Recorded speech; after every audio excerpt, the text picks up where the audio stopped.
Hey, what's up? This is Jason Drone. Welcome to today's episode of GSD Daily. This is episode number 77. We are going to be talking about marketing automation and marketing automation workflows, namely the sequences that you need to have in place in order to sell something online. So that is the topic of today's presentation. For those of you who don't know who I am, my name is Jason Drone.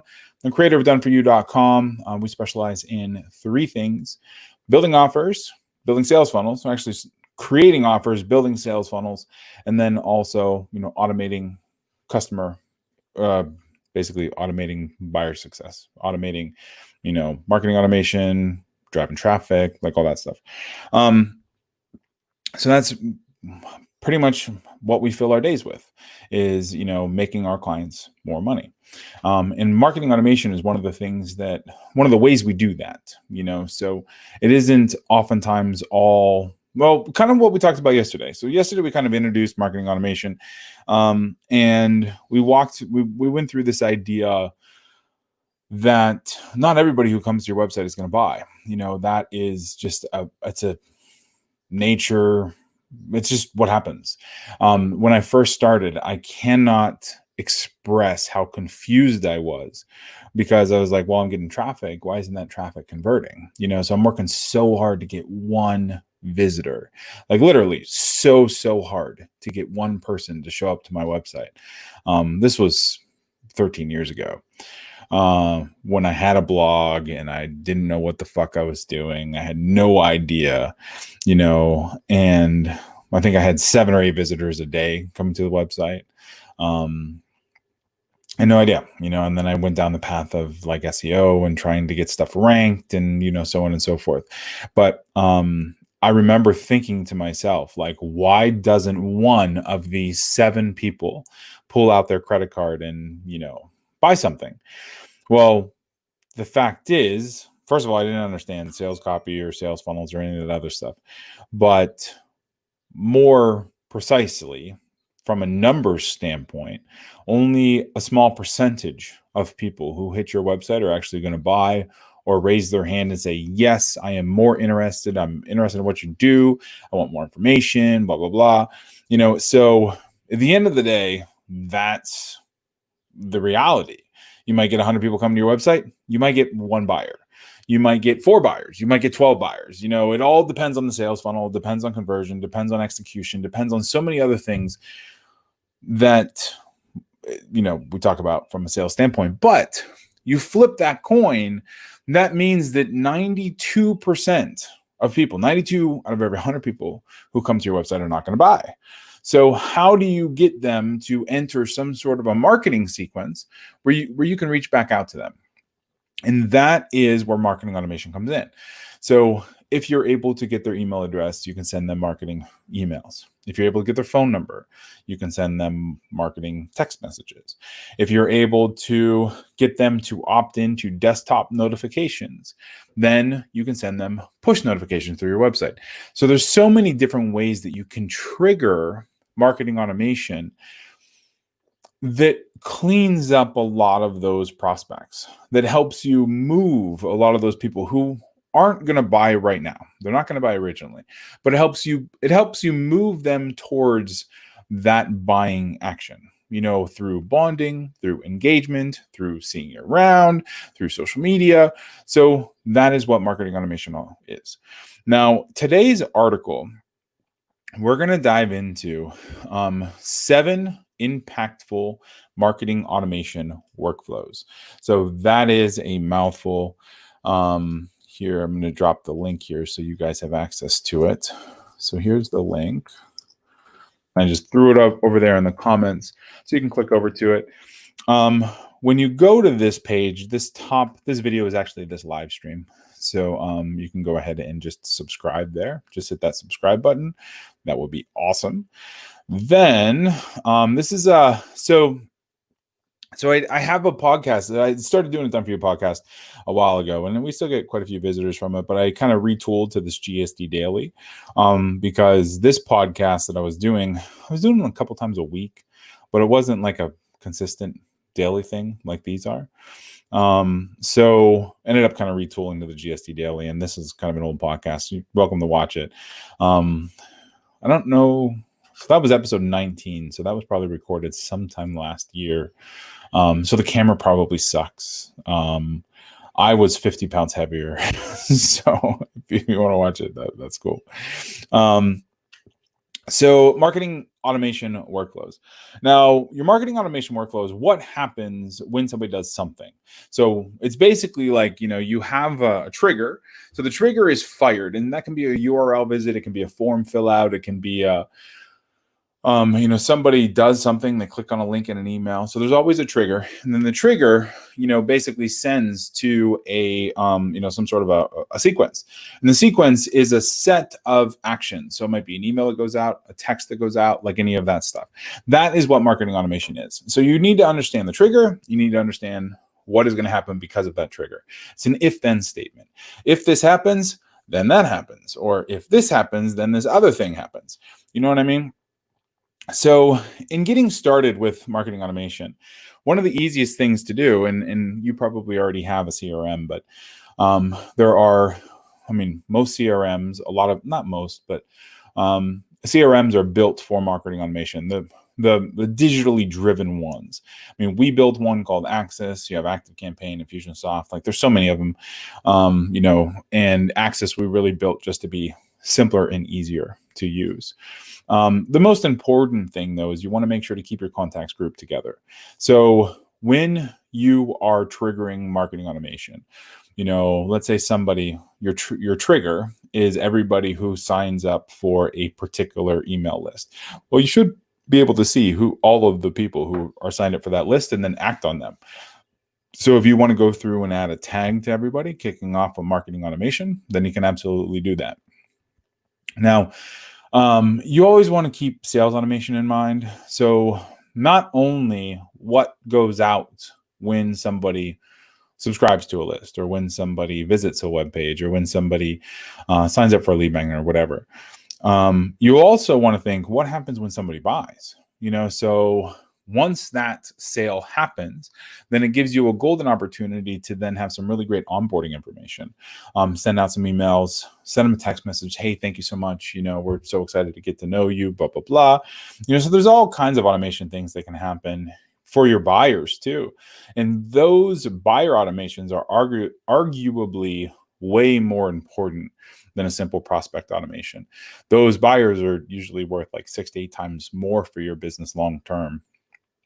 So nurturing leads on autopilot is also incredibly valuable. You still want to understand, you want to put something together for the prospects, somebody. So oftentimes your prospect emails are very nurture related. You send them to blog posts, you send them to podcasts, you send them to videos, you send them to lead magnets. You do all kinds of things to build up your value in the prospect's mind.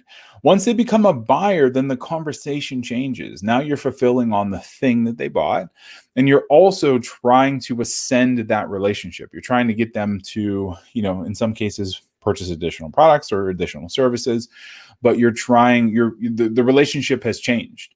Now they're already bonded with you. They know, like, and trust you, so now it's, where can you take that relationship in the future? Because at the end of the day, marketing automation is, once you set it up, you can forget about it. But you still have to understand that on the other end of every single one of those email addresses is a human being. So even though marketing automation is it's very shotgun approach. You can set up marketing automation and you can start moving entire groups of people through this funnel, through these emails and SMS messages and stuff. But you always want to make sure that you are still writing for that target avatar, that person, who is the recipient of all of your marketing message, or the person who is your exact ideal customer. Because that person, because everybody else, when they read you're writing to that person, they're going to write themselves into the story. So you still want to make sure that your marketing automation is geared for them, So, one of the things I don't really see addressed a whole lot, but it's super important is if you have upsells and cross sells and downsells, you want to make sure to have those sequences, those email sequences in place. So if somebody buys a front end offer but doesn't buy the upsell, then you want to make sure to have a marketing automation workflow for that upsell. And if you have 4 upsells, you want to do it for each of the 4 upsells. So that's 4 additional email sequences or workflows that you're going to end up sending out for each of those. Another one is for re-engaging your email list. So if somebody doesn't, so in the last probably, it's always been important, but it's been really important in the last 2 or 3 or 4 years. But it's this idea of like email list hygiene or email management, because the CRMs and you have, email marketing software and stuff, they really now put a premium placement on the recency. When was the last time somebody engaged with your email list? And that number is usually 90 days. So if they haven't done anything on your email list, they haven't opened an email, they haven't been to your website, they haven't whatever, then you want to send them a re-engagement sequence, which is usually like an email or 2. And it tries to give them something for free. It might be a link to a blog post because that shows that they're engaged. It might be re-opting into another email list because that shows they're engaged. So if they take action on that re-engagement sequence, then they reset themselves inside your CRM. But if they don't, then they drop off. Now, what that means is if you have an email list of 30,000 people and 20,000 of them have not engaged with your list in the last 90 days, then you should cut off those 20,000 people. Like, you should delete them out of your CRM, or at the very least, not email to them. So whenever you send out a broadcast email, you're only sending that broadcast email out to people 90 days or more recent. Every once in a while, you can do a long one. You can send an email out to everybody, but you want to do that very sparingly, because what happens is when your chosen list, your 90-day list, is opening more emails, clicking more links, then you have a more engaged presence, and more of your email ends up in the inbox. That is very important. So this re-engagement list, you want to fire off, or re-engagement workflow here, you want to fire it off about 90 days later. Then, of course, you have marketing automation for new customers. So you have a welcome email sequence typically. So if somebody signs up for your lead magnet, you deliver on the lead magnet, and then you send them a welcome or a nurture sequence. There is like a segmentation engagement sequence. So that is basically, if they do this, they go one way. If they do that, they go another. So that's another nice, really helpful workflow that you can use. A great example is if they sign up for a webinar. So if they sign up for a webinar, they are put into like the webinar registrations category. If they attend, they go this way. And if they don't attend, they go this way. So if they attend, then they go into like an attendance bucket, and then they go down through, the attendance bucket. If they don't attend, then they're sent an email to re-register, or they're sent an email directly into the replay sequence with some different email copy addressing the fact that they didn't attend. Those 2 ways typically. It's nice knowing that, although I will say that unless you are driving significant traffic, it doesn't matter a whole lot. So unless you're getting, a couple hundred webinar registrations a day through paid traffic, it doesn't matter. You're going to have, and now anymore, we're doing so many webinars as like on-demand webinar replays, as opposed to like a just-in-time scheduling or future dated scheduling. So that it's kind of a moot point. Everybody who registers for the webinar gets dumped on a confirmation page starts, and everybody sees it from there. So that ends up working out pretty well. Now, the sales automation workflow, there's so many different ways to kind of cut this up. Of course, you have your big ones. You have your like a workflow to promote your sales video, your video sales letter, or your long form sales letter. But then you have all kinds of additional ones. You have ascension sequences, so promoting the upsell. You have descension, promoting the downsell. You have flash sales. You have like a waiting list relaunch sequence. So there's all kinds of different ways that you can promote your stuff with an email sequence. You just have to really, kind of understand. You have to think about like, all right, in the buyer journey, we just promoted them a piece of software for $2,000. What do they want to see from us next? We promoted a $2,000 lifetime version, whatever. Well, the next thing we could promote to them is the monthly version of that same software. It only makes sense. Somebody came in, they didn't take us up on the annual license, even though it was a big discount. Now, what we're going to do is we're going to send them to a monthly marketing sequence. So your workflow is basically you sell them the big ticket thing, and then you pull them down into all the non-buyers, you pull down into a monthly sequence, and then that is the automation that you run. The other one's lead nurturing. This is very similar to the prospect stuff that we talked about up front, or up top, I should say. But basically, lead nurturing. They come in, they sign up for this lead magnet, they buy this thing. Yes, no. So if they buy this thing, then they're off in an onboarding sequence. If they don't buy this thing, they go to a blog post, and then they're down into another sales video. So there's lots of ways that you can kind of cut up this nurture sequence. But at the end of the day, you want to, first of all, bring somebody in as a lead and then sell them something. That something can be $5, $10, $20, or you can go do a webinar and sell them something that's $2,000. That's where the sales funnel, the funnel flow, I should say, makes a big difference. But that is what marketing automation is entirely. We talked about upsells and cross sells a little bit. We talked about re-engagement. Let's see, onboarding email automation. So the onboarding stuff is everything that happens after, somebody becomes a buyer. There's really no way that we can kind of address this without like understanding your business, because all onboarding is a little bit different. Like a service onboarding is going to be probably call based. You might send a couple forms, have them fill out a couple forms. Software onboarding is going to be sending them a couple videos, and then putting them through and teaching them how to use the software, getting them engaged in the software. Digital product onboarding is going to be sending them to a membership registration page, and then giving them access maybe on a weekly basis to content.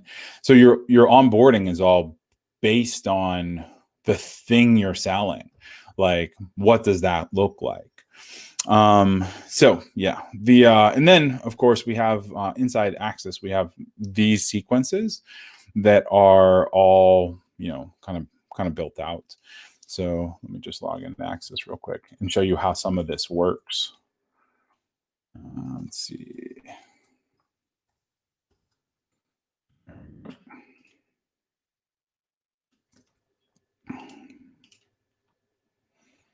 So inside Access here, if we go into our CRM and then we go down to, let's see. So here we got some contacts. We got a bunch of contacts. Now and here we have messages. So there's two different kinds of messages that we send inside Access, and you'll send inside your CRM, or if you use Access, then what you use here. But basically we have our email, like an email, or we have text messages, SMS. So down here, you can see an SMS.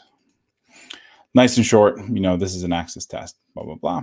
So basically what we do, how we set up these workflows is if we go into the message center, we go into campaigns here, then we're just going to edit this campaign. And you'll see that basically we have our entry points, and these are our triggers. So up here, we can trigger all kinds of different things. Like we can trigger based on, a tag that is applied. So if we go in and add a group, a contact list to a tag, we can then trigger an automation sequence or a workflow based on that trigger. Then what we do is we drag in our campaign material. So if we want to send an email, we want to send a text message, then we just drag it in here. So here we have all of our emails that are saved in the system. So this is just a content email.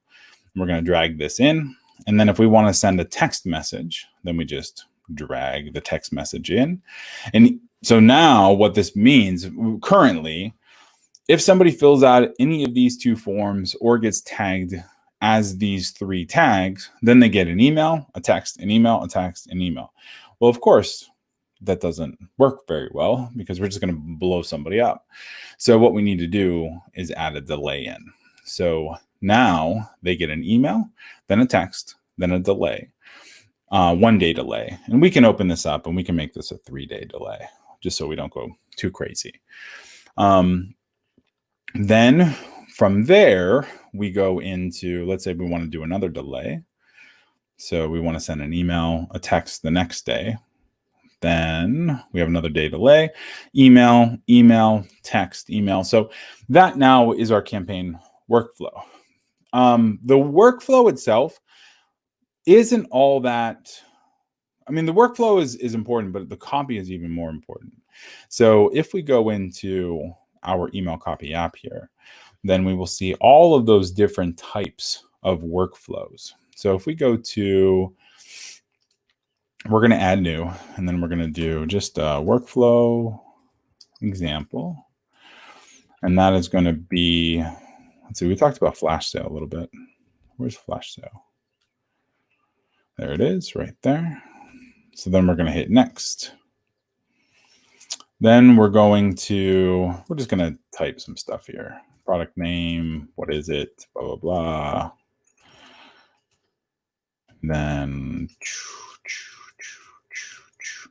And then, so basically we go through and answer these questions. Your name, your product name, what is it? Is it a membership, video course, digital product coaching? A few words about your product or service, the sales page where somebody's going to go and buy it, the flash sale price. So how much are you charging for it in the flash sale? And then the retail price. How much are you charging for it outside of the flash sale? Is it a $97 thing that now is discounted to $9? And then what are your features and benefits? And then we hit next. And this is our email copy. So email copy, we have, subject line is flash sale. And then we have body here. And then we have email copy 2, subject line, body. Then we have email copy 3, subject line, body. Then we have email copy 4. And email copy 4 literally is subject, final warning. You've got less than 4 hours to grab this. So this would be the email that is then made and turned in to the marketing automation workflow.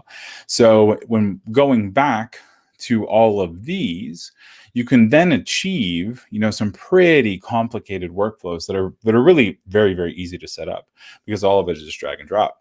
You set up your email, you set up your text messages, you figure out what triggers need to trigger that automation, and then you just make sure the copy goes where it needs to go, and then it'll be live. So that is what I wanted to talk about from a marketing automation standpoint today. If you would like to chat about putting together marketing automation for your business, running traffic for your business, setting up a sales funnel, go to doneforyou.com/start, fill out the little form, book a time on our calendar, and we'd be happy to put together an action plan for you. And if you have any other questions, just drop them underneath here. Just drop them in the chat box and I'll, pick them up here, throughout the rest of the day. And, we might even kind of run some of those off into tomorrow or the next day's live sessions. And we'll go from there. So if you have any questions at all, let me know. Go to doneforyou.com/start, book a call, and I will talk to you soon. All right. Thanks.